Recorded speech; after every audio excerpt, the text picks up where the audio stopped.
بسم اللہ الرحمن الرحیم الحمد للہ رب العالمین والصلاة والسلام علی سید المرسلین وعلی آلہ وصحبہ وذریاتہ وازواجہ واہل بیتہ اجمعین اما بعد فقد قال اللہ تبارک و تعالی فی القرآن المجید فاعوذ باللہ من الشیطان الرجیم بسم اللہ الرحمن الرحیم وَأَمَّا مَا يَنْفَعُ النَّاسَ فَيَمْكُثُ فِي الْأَرْضِ وقال النبی صلی اللہ علیہ وسلم خیر الناس من ينفع الناس او کما قال علیہ الصلاۃ والسلام۔ حضرات ناظرین کرام، سامعین اعظام، میرے بزرگوں اور دوستوں، آپ جانتے ہیں کہ پوری دنیا میں قرآن کریم کے بعد سب سے زیادہ تقدس جس کتاب کو حاصل ہے وہ صحیح بخاری ہے۔ امام بخاری کی اس کتاب یعنی صحیح بخاری کا نام سننے کے بعد ہی لوگوں کی نگاہیں عقیدت سے جھک جاتی ہیں۔ پوری دنیا میں اس کتاب کو تلقی بالقبول حاصل ہے، یعنی ہر زمانے میں یہ کتاب لوگوں کے درمیان مقبول رہی ہے۔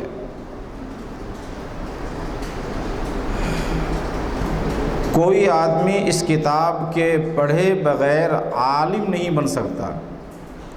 اگر کوئی درس نظامی پڑھنا چاہتا ہے تو درس نظامی کے اخیر میں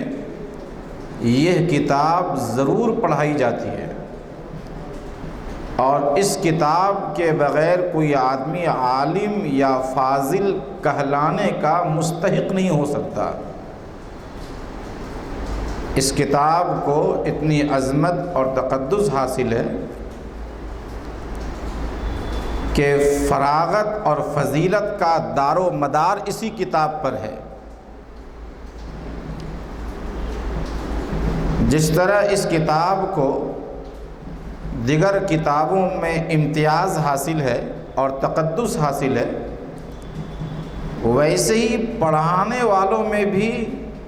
صحیح بخاری پڑھانے والے کو تقدس حاصل ہوتا ہے اور اس کو مقام حاصل ہوتا ہے۔ ان کا درجہ دیگر اساتذہ کرام کے مقابلے میں زیادہ سمجھا جاتا ہے۔ چنانچہ بخاری شریف پڑھانے والے کو عرف میں، سماج میں، علماء کے درمیان شیخ الحدیث کہا جاتا ہے۔ حالانکہ پڑھانے والے اور بھی لوگ ہیں، حدیث کی کتابیں صحیح مسلم لوگ پڑھاتے ہیں، ابو داؤد شریف پڑھاتے ہیں، نسائی شریف پڑھاتے ہیں، لیکن صحیح بخاری پڑھانے والے کو شیخ الحدیث کہا جاتا ہے۔ اس سے آپ کو اندازہ ہو سکتا ہے کہ بخاری شریف کو کتنی عظمت حاصل ہے۔ امام بخاری رحمۃ اللہ علیہ کی یہ جو کتاب ہے، بظاہر مختصر کتاب ہے۔ اس میں 7275 احادیث، ایک قول کے مطابق 6 لاکھ احادیث میں سے منتخب کر کے امام بخاری رحمۃ اللہ علیہ نے 7275 احادیث کا یہ مجموعہ انہوں نے تیار کیا۔ انتہائی ورع و تقوی، اخلاص اور محنت کے ساتھ۔ اس میں اصول و عقائد سے لے کر اسلامی معاشرت، غزوات و سیر اور سیاست و معاملات وغیرہ علوم اسلامی کا ذخیرہ موجود ہے۔ اس کو آپ ایک اسلامی انسائکلوپیڈیا آپ کہہ سکتے ہیں۔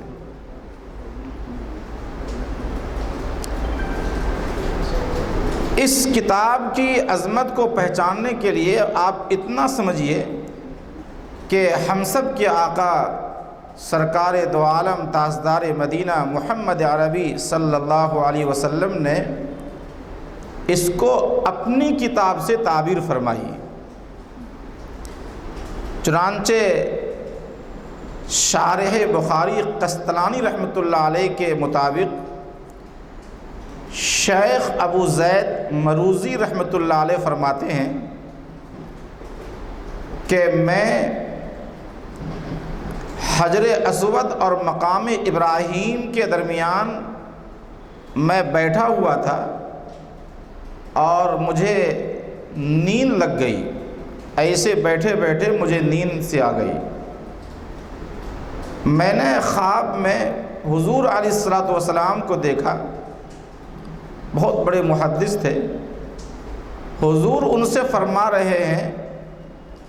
کہ تم کب تک شافعی کی کتاب پڑھاتے رہو گے، میری کتاب کب پڑھاؤ گے؟ تم کب تک شافعی کی کتاب پڑھاتے رہو گے، میری کتاب کب پڑھاؤ گے؟ تو انہوں نے بڑے ادب سے عرض کیا، یا رسول اللہ آپ کی کون سی کتاب ہے؟ آپ نے فرمایا جامع محمد اسماعیل،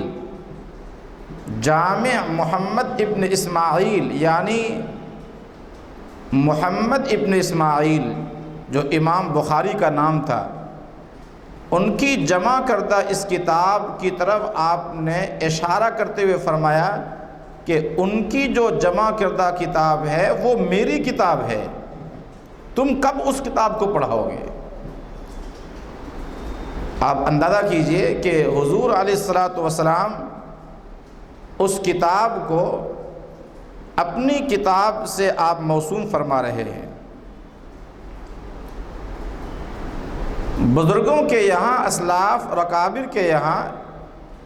اس کتاب کی تلاوت کا ہمیشہ سے معمول رہا ہے، یعنی خاص طور پر اگر کسی مصیبت میں کوئی گرفتار ہے، بیماری کے دفع کے لیے، کسی پریشانی کو دور کرنے کے لیے، کوئی وبا پھیلی ہوئی ہے، قحط سالی ہے، روزی کی تنگی ہے، کسی بھی مصیبت یا مشکل کے وقت میں اسلاف و اکابر کے یہاں اس کتاب کی احادیث کی تلاوت کرنے کا معمول رہا ہے۔ شیخ جمال الدین رحمۃ اللہ علیہ اپنے استاد شیخ اصیل الدین سے نقل کرتے ہیں، وہ فرماتے ہیں کہ میں نے اس کتاب کو 120 مرتبہ میں نے تلاوت کی ہے، مختلف بلیات اور پریشانیوں اور مشکلات کے وقت میں، اور وہ فرماتے ہیں کہ جب میں نے اس کی تلاوت کی ہے، اللہ تعالیٰ نے اس کی برکت سے میری مشکل کو دور فرما دیا ہے۔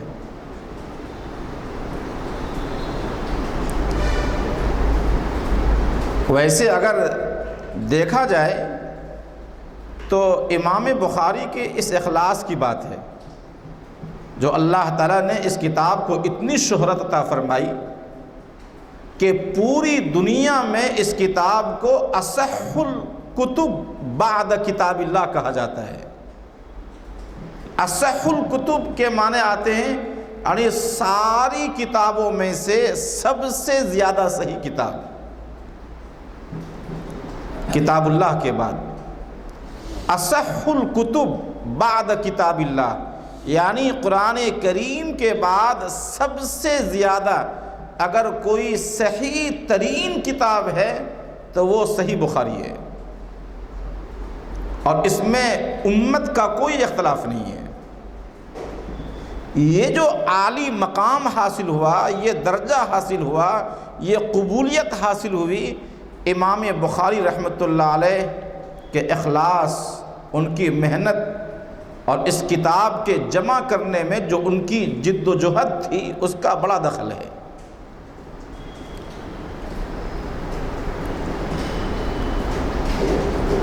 امام بخاری رحمۃ اللہ علیہ کے ایک استاد ہیں اسحاق ابن راہوے۔ اسحاق ابن راہوے فرماتے ہیں امام بخاری سے انہوں نے ایک بار ایسے سبق کے دوران انہوں نے کہا کہ کیا تم میں سے کوئی ایسا آدمی نہیں ہے جو صحیح احادیث کو ایک کتاب میں جمع کر سکے، یعنی اس سے پہلے اس کا کوئی خاص لحاظ نہیں تھا۔ تو امام بخاری کے استاد شیخ اسحاق ابن راہوے نے اپنی تمنا ظاہر کی اور یہ خواہش ظاہر کی کہ کاش کہ کوئی ایک ایسی کتاب ہوتی جس کتاب میں تمام صحیح احادیث کے، یعنی صرف صحیح احادیث کے جمع کرنے کا اہتمام کیا جاتا ہے۔ یہ یہاں رک کر کے یہ بات سمجھیے کہ ساری احادیث صحیحہ کا اس میں استیعاب نہیں ہے۔ ایسا نہیں ہے کہ امام بخاری کے علاوہ کسی اور نے اپنی کتاب میں صحیح احادیث کے جمع کرنے کا التزام نہیں کیا ہے، ایسا نہیں ہے، بلکہ اس کے علاوہ بھی اور بھی بہت سی کتابیں ہیں۔ امام بخاری رحمۃ اللہ علیہ کے علاوہ اور بھی لوگوں نے جمع کیا ہے، لیکن صحیح بخاری کا امتیاز یہ ہے کہ اس میں امام بخاری نے صرف اور صرف صحیح احادیث کے ہی جمع کرنے کو انہوں نے لازم قرار دیا ہے۔ اس کے علاوہ اور بھی کتابوں کے اندر صحیح احادیث ہیں، جیسے بعض لوگ یہ کہتے ہیں کہ بخاری کے علاوہ کہیں کوئی اور کتاب ہمارے لیے قابل اعتبار ہی نہیں ہے، یہ سوچ بھی غلط ہے۔ صحیح مسلم، اس میں بھی صحیح احادیث کو جمع کرنے کا انہوں نے التزام کیا ہے۔ یہ الگ سی بات ہے کہ جو شرطیں، جتنی اہم شرطیں امام بخاری نے لگائی ہیں، کڑی شرطیں حدیث کو لینے کے لیے، وہ کڑی شرطیں ان کے پاس نہیں ہیں۔ خود ترمذی شریف میں صحیح احادیث ہیں، ابو داؤد شریف میں صحیح احادیث ہیں، مسند احمد میں صحیح احادیث ہیں، نسائی شریف میں صحیح احادیث ہیں۔ لہذا یہ سوچنا کہ نہیں بخاری شریف کے علاوہ کسی اور کتاب کے اندر صحیح حدیث ہے ہی نہیں، کسی بھی رائے کو یا مسئلے کو بیان کرنے کے لیے بخاری کی حدیث چاہیے، یہ سوچ اور یہ رائے بھی خلاف حقیقت ہے اور یہ سوچ صحیح نہیں ہے۔ بہرحال اسحاق ابن راہوے رحمۃ اللہ علیہ کہ اس رائے اور خیال کے بعد امام بخاری کے دل میں یہ بات پیدا ہوئی کہ میں انشاءاللہ یہ کام کروں گا، اور ان کے دل میں ارادہ پیدا ہو گیا۔ پھر کچھ دنوں کے بعد امام بخاری رحمۃ اللہ علیہ نے ایک خواب بھی دیکھا، اور وہ یہ خواب تھا کہ رسول اللہ صلی اللہ علیہ وسلم کہیں تشریف فرما ہے اور آپ کے صحابہ کرام بھی ہیں، اور امام بخاری رحمۃ اللہ علیہ کے ہاتھ میں پنکھا ہے، اور اس طرح پنکھا چلا رہے ہیں حضور کے رخ زیبا کے قریب، ایسا پنکھا جھل رہے ہیں جیسا کہ کوئی آدمی کسی کے بدن پر بیٹھی ہوئی مکھیوں کو بھگانے کے لیے پنکھا چلاتے ہیں۔ اس طرح گویا حضور کے روئے مبارک کے سامنے امام بخاری رحمۃ اللہ علیہ اپنے پنکھے چلا رہے ہیں، پنکھے سے جھیل رہے ہیں۔ معبرین، تعبیر بتانے والوں سے جب انہوں نے پوچھا تو امام بخاری سے معبرین نے، خواب کی تعبیر بتانے والوں نے کہا کہ اللہ تعالیٰ آپ سے حدیث کی خدمت لے گا، اور جو حدیثیں حضور کی طرف منسوب ہیں اور وہ واقعی نہیں ہیں، صحیح نہیں ہیں،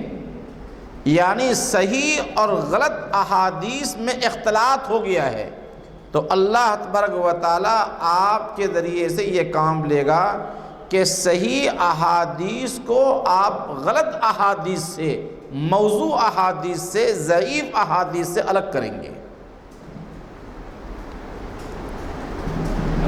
چنانچہ امام بخاری رحمۃ اللہ علیہ کے جو پہلا ارادہ تھا، اس ارادے کو مزید تقویت حاصل ہوئی اور انہوں نے پکا ارادہ کر لیا کہ اب تو گویا یہ حضور کے جانب سے اشارہ بھی مل گیا، لہذا امام بخاری رحمۃ اللہ علیہ نے یہ کام شروع کیا صحیح احادیث کو جمع کرنے کا، اور 16 سال کی مدت میں 16 سال لگ گئے۔ 16 سال کی مدت میں امام بخاری رحمۃ اللہ علیہ نے یہ صحیح بخاری کا نسخہ تیار کیا، جس کو اللہ تبارک و تعالیٰ نے بہت ہی قبولیت عطا فرمائی ہے۔ صحیح بخاری کے اس مختصر سے تعارف کے بعد آپ امام بخاری کے حالات زندگی پہ ایک نظر ڈالیے۔ امام بخاری رحمۃ اللہ علیہ کا نام تھا محمد، ان کے والد کا نام تھا اسماعیل، اور ان کے دادا کا نام تھا ابراہیم، پردادا کا نام تھا مغیرہ، اور پردادا کے والد کا نام تھا بردزبہ۔ آپ کو حیرت ہوگی کہ بردزبہ یعنی ان کے پردادا کے جو والد تھے بردزبہ، یہ آگ پرست تھے، مجوسی تھے، مسلمان نہیں تھے۔ ان کے فرزند یعنی مغیرہ نے یمان جعفی، جو بخارا کے صاحب منصب بھی تھے اور صاحب فضل بھی تھے، تو ان کے ہاتھ پہ حضرت مغیرہ نے ایمان قبول کر لیا تھا، تو یمان جعفی کی طرف نسبت کرتے ہوئے ان کے بعد کے لوگوں کو، خود امام بخاری کو جعفی کہا جاتا ہے، جعفی، گویا کہ پردادا نے ایمان قبول کیا تھا، کوئی نسلی مسلمان نہیں تھے۔ اللہ تعالیٰ جس سے چاہتا ہے کام لیتا ہے، یہ اللہ کے اختیار کی بات ہے۔ پورا نام اس طرح ان کا ہے محمد ابن اسماعیل ابن ابراہیم ابن مغیرہ ابن بردزبہ جعفی، امیر المؤمنین فی الحدیث ان کا لقب تھا، یعنی فن حدیث میں مؤمنین اور مسلمانوں کے امیر ہیں اور بادشاہ ہیں، یہ ان کا لقب تھا امام بخاری کا۔ ان کے والد خود اسماعیل بڑے محدث بھی تھے اور ثقہ تھے، اللہ تعالیٰ نے ان کو بھی بڑا علم سے نوازا تھا، بڑا تقوی سے نوازا تھا، لیکن امام بخاری رحمۃ اللہ علیہ کو اپنے والد کا سایہ بہت دن تک نہیں مل سکا۔ بچپن میں ان کے والد کا انتقال ہو گیا، ان کی والدہ محترمہ نے اپنے بچے کی پرورش بھی کی اور تربیت بھی کی۔ آپ نے سنا ہوگا کہ امام بخاری کی بینائی بچپن میں ختم ہو گئی تھی، ان کی بینائی ختم ہو گئی تھی، نابینا ہو گئے تھے، لیکن ان کی والدہ کے اضطراب، کثرت دعا اور اللہ تعالیٰ سے گریہ وزاری اپنے بچے کے لیے، اس کے سبب اللہ تعالیٰ نے ان کی بینائی کو واپس کر دی۔ سیدنا حضرت ابراہیم علیہ السلام ایک مرتبہ ان کی والدہ کی خواب میں تشریف لائے اور انہوں نے کہا، یا ہذہ قد رد اللہ علی ابنک بصرہ لکثرت بکائک و دعائک، تمہاری کثرت بکا اور کثرت دعا کی بنیاد پہ تمہارے بچے کی بینائی کو اللہ تعالیٰ نے واپس کر دیا۔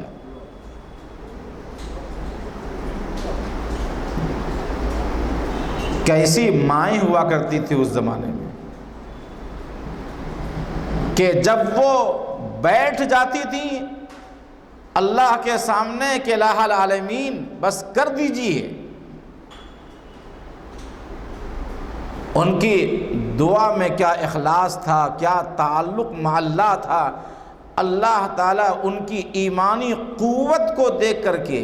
ان کے تضرع اور گریہ وزاری کو دیکھ کر کے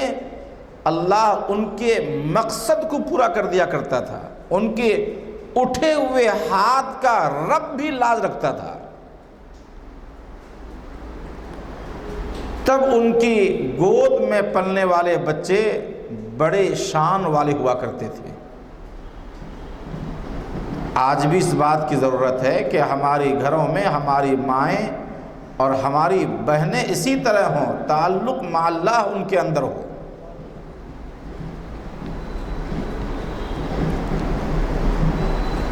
امام بخاری رحمۃ اللہ علیہ بچپن سے بہت ذہین و فتین تھے، عالی دماغ، عجیب ذہانت، آج کے حساب سے آپ کہیے کمپیوٹر تھے۔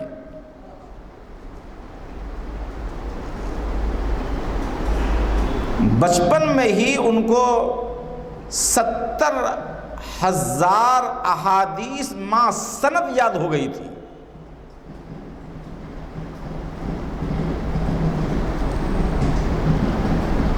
وہ بخارا کے ایک بہت بڑے محدث ہیں،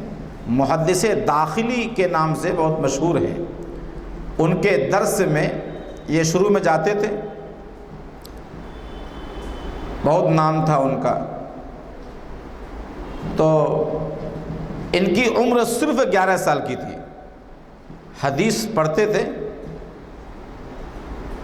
جامع مسجد میں لوگوں کا ہجوم ہوا کرتا تھا۔ ایک مرتبہ ان کے شیخ سے حدیث کی جو سند ہوتی ہے، سند، اس کے بیان کرنے میں تھوڑی چوک ہو گئی، تو 11 سال کی عمر کیا ہوتی ہے، انہوں نے کھڑا ہو کر کہا کہ استاد گرامی یہ آپ سے چوک ہوئی ہے۔ انہوں نے ایک سند ہے، سفیان عن ابی الزبیر عن ابراہیم، یہ انہوں نے بیان کیا، سفیان عن ابی الزبیر عن ابراہیم، یعنی یہ روایت جو میں بیان کر رہا ہوں یہ سفیان نے مجھ سے بیان کیا ہے اور انہوں نے ابو الزبیر سے بیان کیا ہے اور ابو الزبیر نے ابراہیم سے بیان کیا ہے۔ تو امام بخاری کھڑے ہو گئے اور کہنے لگے کہ ابو الزبیر نے ابراہیم سے کچھ سنا ہی نہیں ہے، یعنی ابو الزبیر کا سماع ابراہیم سے نہیں ہے، سماع ثابت نہیں ہے۔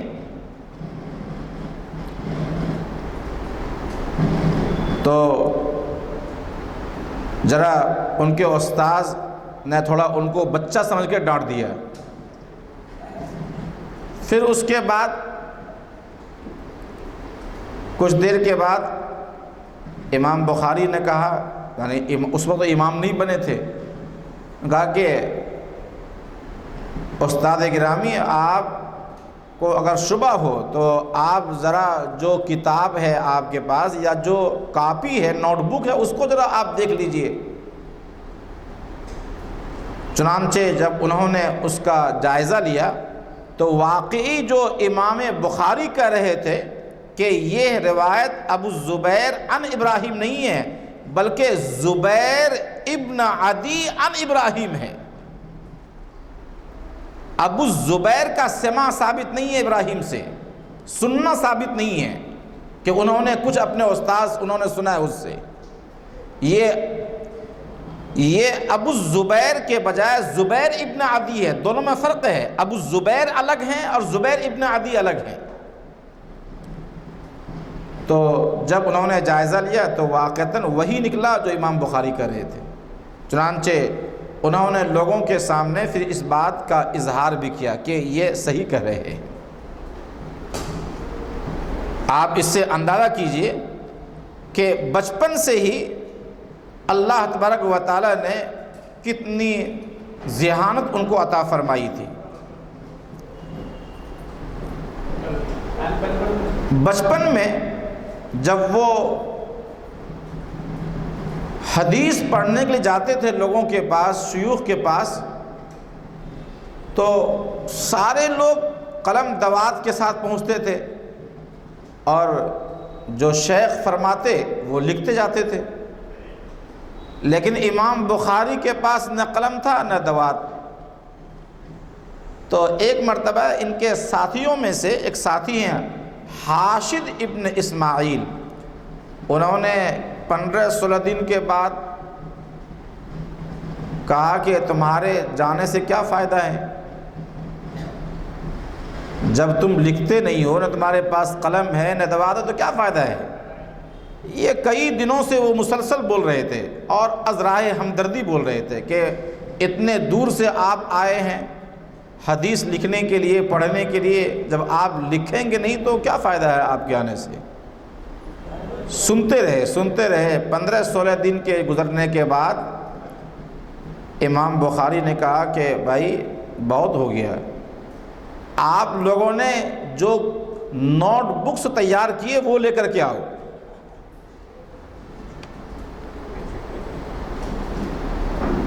اور کہا کہ وہ حدیثیں پڑھو، کتنی حدیثیں ہیں، سب حدیثیں تم دیکھو۔ اس وقت 15-16 دن میں 15,000 احادیث لوگوں نے لکھے تھے۔ امام بخاری نے وہیں بیٹھے بیٹھے 15,000 احادیث انہوں نے سنا دیے، اور ایسی احادیث سنائے، اس طرح سنائے کہ ان لوگوں کے لکھنے میں جو غلطی ہو گئی تھی وہ لوگ ان کے سنانے سے حدیث کو ٹھیک کرنے لگے۔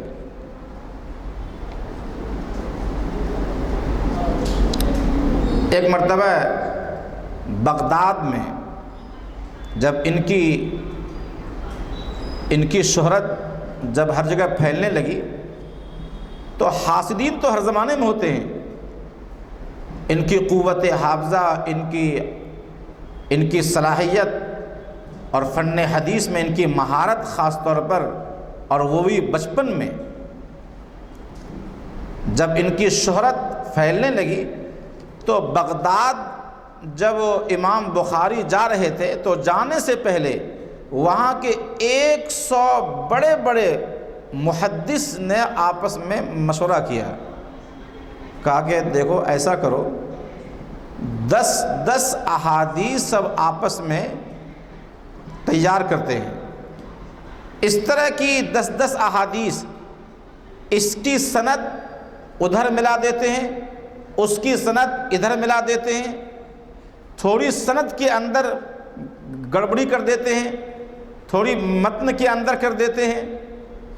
اور پھر 10 احادیث امام بخاری کے سامنے پیش کریں اور ان